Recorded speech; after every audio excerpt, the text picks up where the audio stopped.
Welcome to 911 Cam, home of the wildest police chase dashcam footage. Every day, police officers across America face situations that can turn dangerous in a heartbeat. These aren't the routine traffic stops or noise complaints you hear about. These are the moments when everything goes wrong fast and people's lives hang in the balance. The following 5 cases show just how quickly things can escalate and how officers have to make life or death choices in seconds. Case 1. The highway help that went wrong. It was just another Friday morning in Douglas County, Colorado. A sheriff's deputy was driving his usual patrol route when he spotted something that made him pull over. A white GMC SUV sitting on the side of the road near County Line Road and Santa Fe Drive. The driver looked like they might need help.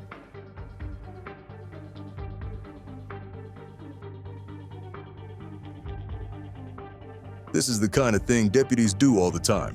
Someone's car breaks down, they run out of gas. Maybe they're lost.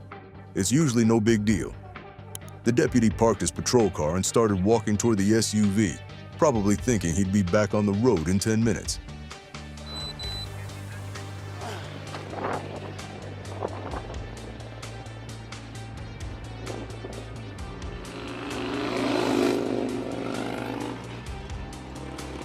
But as he got closer, the driver's door opened.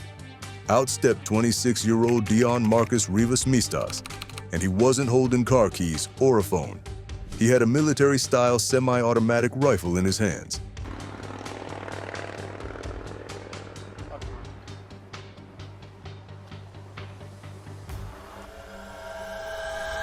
The deputy immediately started yelling commands. Drop the weapon, get on the ground.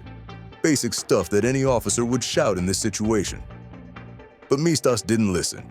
He just stood there with the rifle, ignoring everything the deputy was saying. Now put yourself in that deputy's shoes for a second. You came to help someone, and suddenly you're staring down the barrel of a high-powered rifle. Your training kicks in, but your heart is probably pounding so hard you can hear it in your ears. You've got maybe 2 seconds to decide what to do next. K-15 shots fired! K-15 shots fired! K-15 shots fired! Get on the ground! Get on the ground! The deputy made his choice.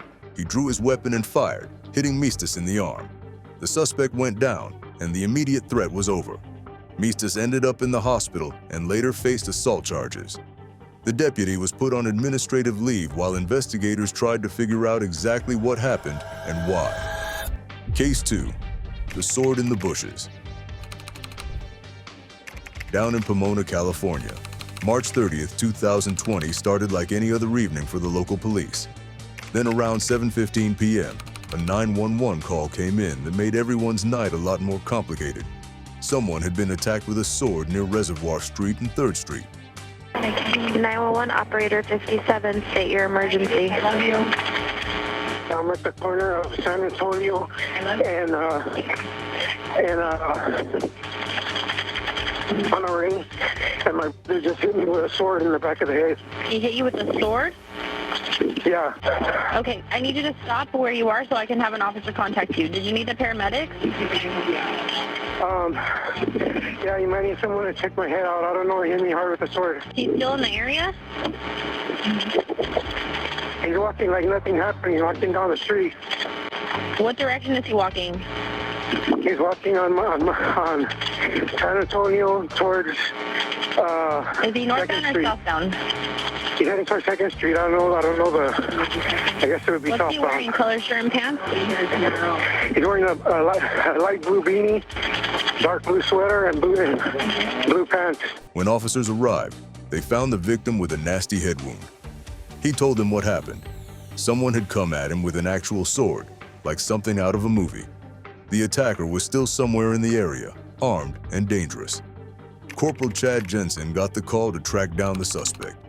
Following the victim's directions, he made his way through the neighborhood, checking alleys and side streets. The suspect couldn't have gone far, especially if he was still carrying a sword. Reservoir, he's right at the corner. He's at Reservoir and what? Down at the corner. He's almost making the turn to the right. Oh, there he goes. Okay, I got him. Stay here. Jensen found his man hiding in some bushes. trying to stay out of sight. When the officer approached and identified himself, the suspect didn't surrender. Instead, he pulled out the sword again, ready for another fight. Stop, motherfucker. Stop now. Stop now. Let me see your fucking hands. Here's another one of those moments where time slows down and speeds up at the same time. Jensen is facing someone with a deadly weapon who's already hurt one person. The suspect is cornered, which can make people do desperate things. There's nowhere to run, no time to call for backup, and a blade that can kill you just as dead as any gun. Shh, stop! 998, one 998, second in reservoir, 998.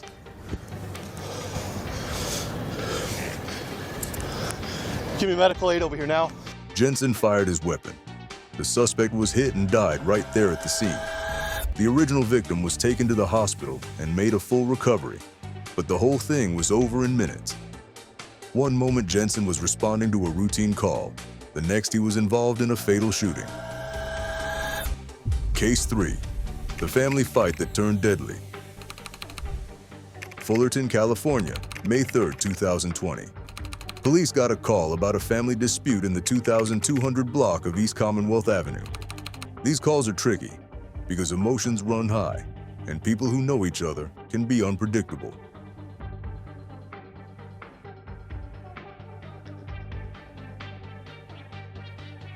When officers arrived, they found two relatives in a heated argument. One guy had a stick, which was bad enough, but 26-year-old Jesus Estrada Leon had something worse. A large knife, and he wasn't just waving it around to scare people. Witnesses said he was trying to carjack a vehicle from his own family member. Step away from the vehicle, come down here. Hey, sit down right there, on the curb.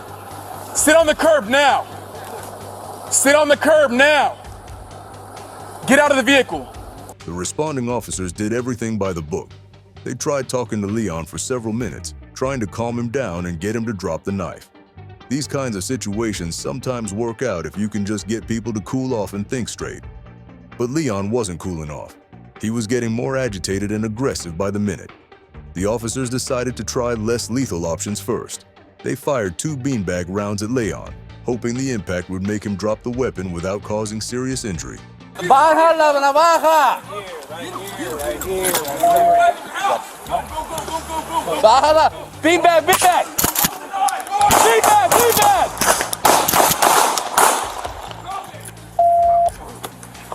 Drop the knife. Drop the knife. Drop the knife. The beanbags hit their target, but Leon kept coming. He was still holding the knife and moving toward officers who were trying to detain his relative. At some point, talking stops working, and you have to act. Baja la. Beanbag, beanbag.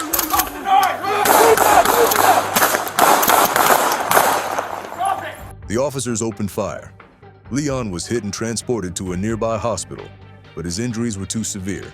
He died there, turning what started as a family argument into a tragedy that would affect everyone involved for the rest of their lives.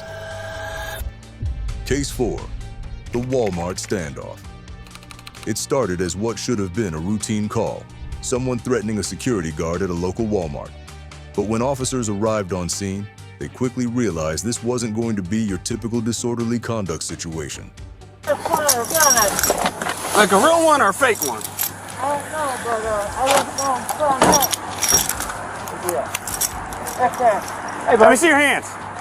The suspect had allegedly pointed a gun at a Walmart security guard, turning what might have been a simple trespassing issue into an armed confrontation.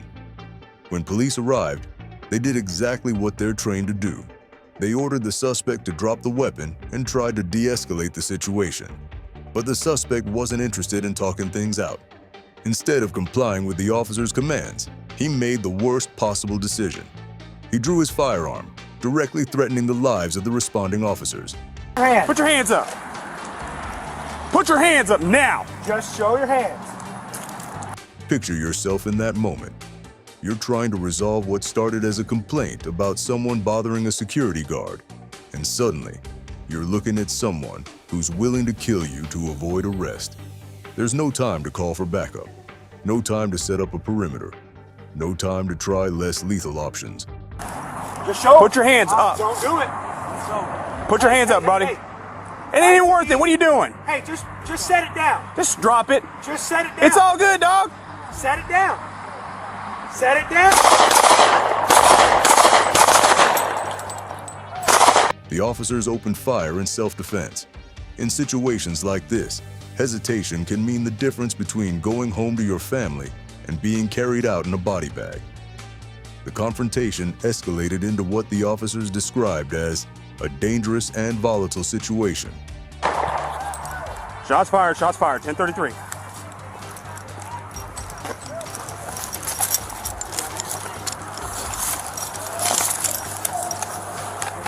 Come on, put him on stomach.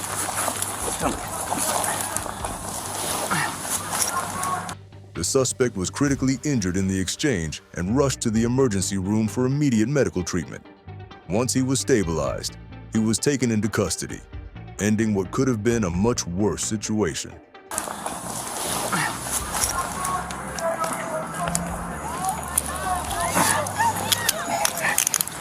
He's got a gun! He's got a gun! This case shows how quickly a routine call can turn deadly, and how suspects sometimes force officers into situations where deadly force becomes the only option for survival. Case 5. The domestic violence chase. Fresno, California, May 7, 2025. Sometimes the most dangerous calls start as family problems that spiral completely out of control. Police got reports that 31-year-old Martin Campos had assaulted his ex-girlfriend and was now chasing her and her 3-year-old daughter on Freeway 41. Okay. Can somebody please come to me? Somebody just hit me with a gun and I'm at my daughter. They're trying to kill me right next to me. Please, I'm bleeding. I don't know. I'm on shields. Please Okay, come. are you on foot or in a car? I'm in a car. What kind of car? I'm in a BMW. What color? A blue. Are you alone in the car? No, I have my daughter. Okay, who was it that hit you? It was an ex-boyfriend. This wasn't just a custody dispute or an argument that got heated. Campos was actively trying to hurt these people. During the pursuit, he rammed their car and pointed a gun at the woman, threatening to kill her. Picture that scene. A mother trying to protect her toddler while being chased by an armed man who's already shown he's willing to use violence. And he hit you with a I gun? think he busted my head open. I'm gushing out blood. And he's following me right behind me. Okay, hold on, okay? I'm getting the call in. Okay, he's like trying to hit my car. So you're driving, you're not parked? No, because he's like trying to abuse me right now. And my daughter's in the car, and he hit me with a gun. Stop, I'm bleeding and gushing out blood. Why are you saying that? Why are you trying to kill me? What the fuck doing? Pull over, talk to Why did you put the gun down? Please, my baby's in the car. Officers located the vehicle stopped at a red light near Jensen Avenue and Highway 99. As an officer approached, thinking he might be able to de-escalate the situation, Campos made a decision that changed everything. He fired at the woman right in front of the officer. Now the officer had to make multiple decisions at once. There's an armed suspect who just tried to kill someone. There's a woman who might be hit. There's a 3-year-old child in immediate danger. The officer returned fire while the woman, somehow still able to function despite being shot at, threw her car in reverse and struck a patrol car.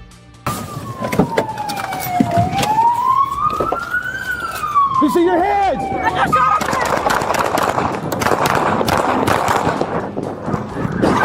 Campos fled the scene, crashing into 2 vehicles while trying to escape. A pursuing sergeant fired his weapon during the chase. This is the kind of situation where everyone's training gets tested.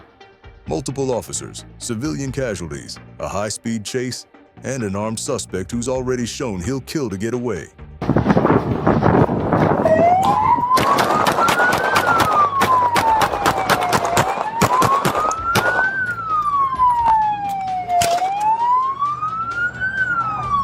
I'm with you. You come out with your hands up, or we will shoot you again. Come out on the ground. 7 Charles 14, line of fire is going to be to the east. I need units to arrive from Jensen and 41. Campos ultimately surrendered by putting his hands out of the window. He was arrested without being hit by any of the return fire. The woman and 2 others struck in the crashes were hospitalized with non-life-threatening injuries. Incredibly, the child was unharmed. Unlock the door! Get out! If you reach, you won't get shot! Come out! Face away from me! Turn away. Get out and face away! Keep your hands up! Get out of the car! Get out! Face away! Walk backwards! Hands up! Campos faces 11 felony charges, including attempted murder, child abuse, and firearm offenses.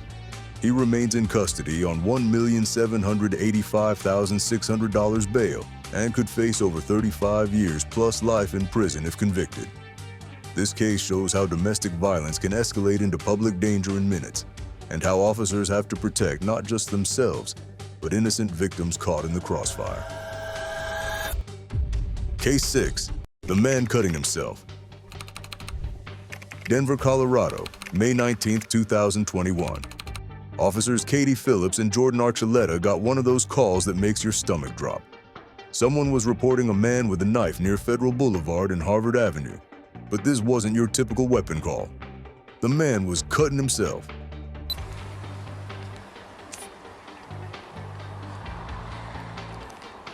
Hey, how about we take go back. Yeah. Yeah. Hey, hey, get back! Get back! Get back! Get back! Mental health calls are some of the toughest situations police face. You're dealing with someone who's clearly in crisis, probably having the worst day of their life, and they might not be thinking clearly. Add a knife to the mix, and things get complicated fast. When the officers arrived, they found 52-year-old Raul Rosas Arosa sitting under a tree with a knife in his hands. He wasn't threatening anyone else. He was hurting himself. The officers probably felt a mix of concern and caution.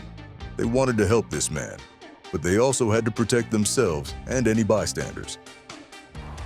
Hey, how about we take go back. Yeah. Phillips and Archuleta took their time planning how to approach Rosas Arosa. These situations require patience and careful tactics. You can't just rush in when someone has a weapon, even if they're only using it on themselves. That can change in a split second. But as they were planning their approach, Rosas Arosa suddenly stood up and started walking toward them, still holding the knife. This changed everything. Now the officers had to worry that Rosas Arosa might turn the weapon on them or innocent people nearby. Back! Get back! Get back! Stop! Stop! Don't do it! Don't do it! Don't do it! Don't do it! The officers tried multiple less lethal options first. Phillips deployed a pepper ball gun, hoping the impact and irritation would make Rosas Arosa drop the knife and comply. But it had little effect. He kept coming. Stop! Stop! Archuleta fired his taser next. Tasers can be effective at stopping someone without causing permanent injury, but they don't always work perfectly.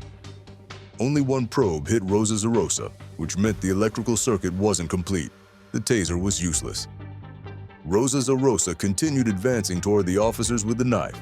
At this point, they tried everything else. Phillips made the decision to draw her firearm and fired 5 shots, striking Rosas Arosa multiple times. Taser! Stop! Shots fired! Shots fired!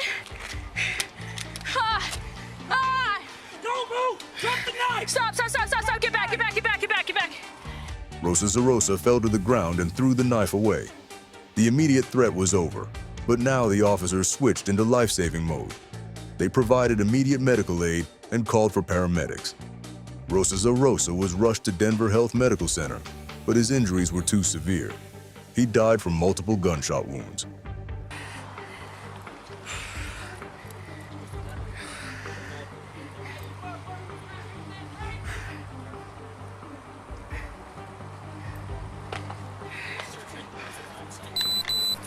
What makes this case particularly difficult is that Rosas Arosa was clearly someone in crisis who needed help, not someone intent on committing a crime.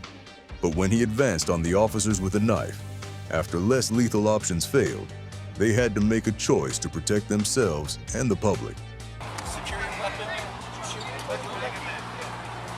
Sit in my car. The incident remained under investigation by a multi-agency team, as is standard procedure for any officer-involved shooting. These investigations examine every detail, whether proper procedures were followed, if less lethal options were appropriately used, and whether the use of deadly force was justified given the circumstances.